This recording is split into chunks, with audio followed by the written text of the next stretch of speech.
За сайн байцгаана уу. За 8 дугаар ангид ерөнхий өжигдөхөн гарах сэдвийн бодлогод өгсөн. За энэс нэг 5 бодлогыг тайлбарлаж өгье. За энэ 3 гишүүнтээс ерөнхий өжигдөхөн гарах ёстой. За тэгвэл ерөнхий өжигдөхөн гэдэг юу хэлж байгаа юм гэхээр эхлээд энэ 3 гишүүнтийн өмнөх коэффициентүүдийн хамгийн их ерөнхий хуваагч гарах ёстой. За тэгвэл хамгийн их ерөнхий хуваагч за эхний нэг гишүүний өмнөх коэффициент бол 4, 6, за 8 гэсэн 3 коэффициент байна. За энэ 3 тооны хамгийн их ерөнхий хуваагч бол 2. Тийм үү. За энийг бол анхны тоо өрсөлдөхүүн задлаад олчиж болно. Эсвэл энэ гуруула амархан учраас гурууланд нь зэрэг хуваагддаг хамгийн их тоо бол 2. За тэгэхээр өмнөх коэффициент нь одоо хамгийн их ерөнхий хуваагч нь 2 учраас 2-ыг гаргая. За мөн хамгийн эхний нэг гишүүнтэй өмнө хасах тэмдэг байгаа учраас энэ би хас 2-ыг гаргачээ. За дараа нь одоо хуваагчдын хамгийн бага зэрэгтэй хуваагчийг гаргана. За тэгэхээр x гэдэг хуваагч байна тийм үү? X гэдэг хувьсагч байна. Тэгэхээр x хувьсагч болохоор гуруулан дээр байгаа. За тэгэхээр x хувьсагчийг гаргана. За тэгвэл x хувьсагчийн одоо хамгийн бага зэргийг гаргая. За энд бол 3 эхний нэг гишүүн дээр 3 зэрэгтэй, энд 2 зэрэгтэй. За энэ 4 зэрэгтэй учраас хамгийн багадаа x-ийн 2 зэрэг оролцсон байна. За дараагийн хувьсагч болохоор y.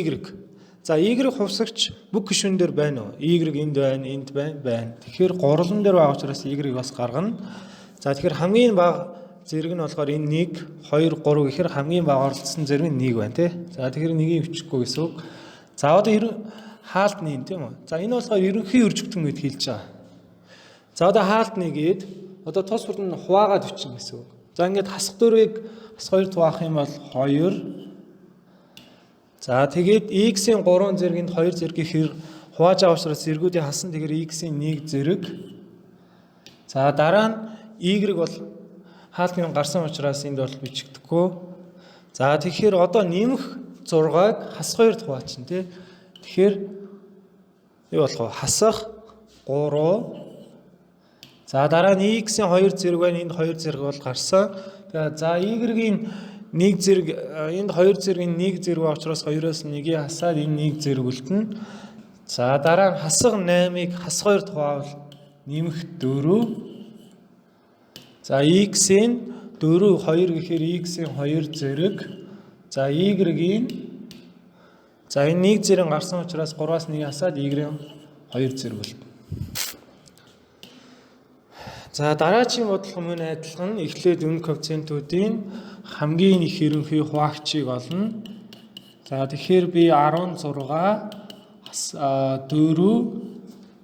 24 гэсэн тоонуудын хамгийн их ерөнхий хуваагчийг олно. За энийг бас шууд олох юм бол хамгийн их ерөнхий хуваагч нь бол 4. Тийм үү? 16 4 хуваагдана, 4 4 хуваагдана, 24 4 хуваагдана. За тэгэхээр 4-ийн хаалт юм гаргана. За дараа нь x хувьсагч болохоор бүх гишүүнт дээр байна. Тэгэхээр x-ийг бол гаргана. За хамгийн бага зэрэг хэдийн оролцсон гэхээр энэ 3, энэ 2, энэ 1 гэхээр 1 зэрэг гаргана. За мөн y хувьсагч. За y хувьсагч бол бас бүх гишүүнт дээр байна. Тэгэхээр y-ийн энд 2 зэрэг, 3 зэрэг, 4 зэрэг учраас хамгийн багадаа 2 зэрэг оролцсон байна тий.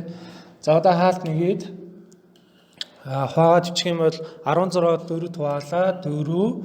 За x-ийн 3-аас 1-ийг хасаад x-ийн 2 зэрэг. За y-ийн 2 бол хаалтны гарчихсан. Тэгэхээр бичигдэхгүй. За дараа нь хасах 4-ийг 4 хуваалаа хасах 1. За 1-ийг бичихгүй. Тэгэхээр x-ийн 2 энэ 1 гэхээр x-ийн энэ 1 зэрэг үлдэнэ. За y-ийн 3, y-ийн 2 гэхээр 3-аас 2-ыг хаслаа y-ийн 1 зэрэг.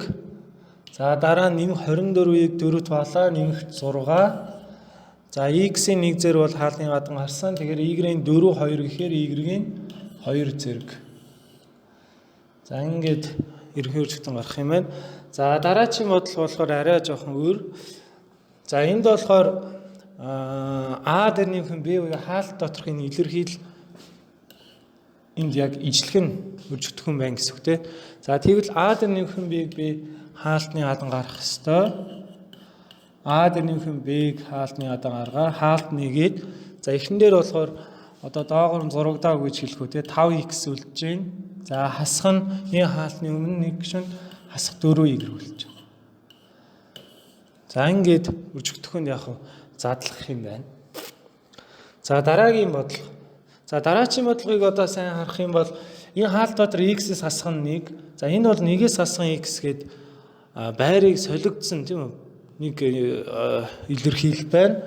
Тэгэхээр энийг бодоход ийм чанарыг ашиглан гэсэн үг.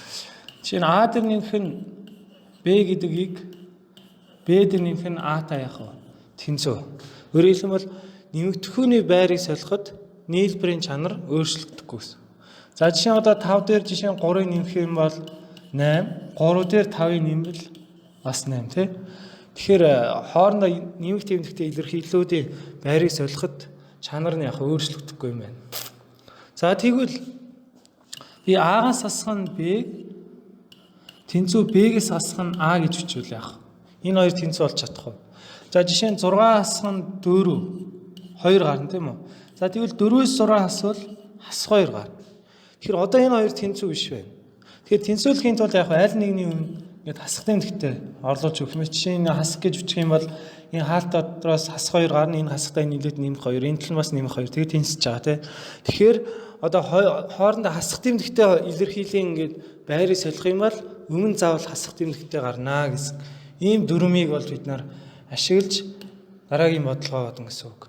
За өөрөөр хэлэх юм бол x-с хасах 1, энэ нь бол 1-ээс хасах x тийм. Тэгэхээр энийг би ижлэгэн болгож бичих ёстой гэсэн үг. Ингээд a-гийн квадрат үржих нь юу гэж бичгөө. За x-с хасах 1.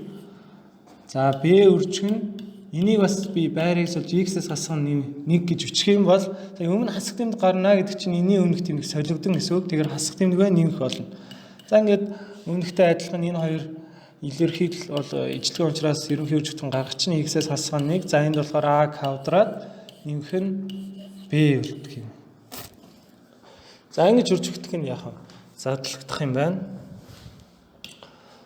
За дараагийн бодлого. За саяны чанартай адилхан тийм үү? Энэ хоёрын хоорондоо хасах тэмдэгтэй байр нь яах вэ? Солигдсон байна тий. Тэгэхээр би ижлэгэн болгочих хэрэгтэй. Өөрөөр хэлбэл 2a үржих нь x-с хасах нь y-ийг за энийг бас би x-с хасах нь y гэж бичих юм бол за энэ хоорондоо нэмэх байсан хасаг болж өөрчлөгдөнө. Тэгэхээр тэнцүү. За одоо яг өмнөхтэй адилхан энэ хоёр ижлэгэн учраас ерөнхий арга нь хаалтны гадан гаргана. Тэгэхээр x-с хасах нь y-ийн хаалтны гадан гаргавал юу болох вэ? 2a за дараагийн хаалтны өмнө хасах 1 гэсэн үг тийм үү? За энэ бол 1 бол бичигдээгүй байгаа учраас 1 байна гэсэн үг.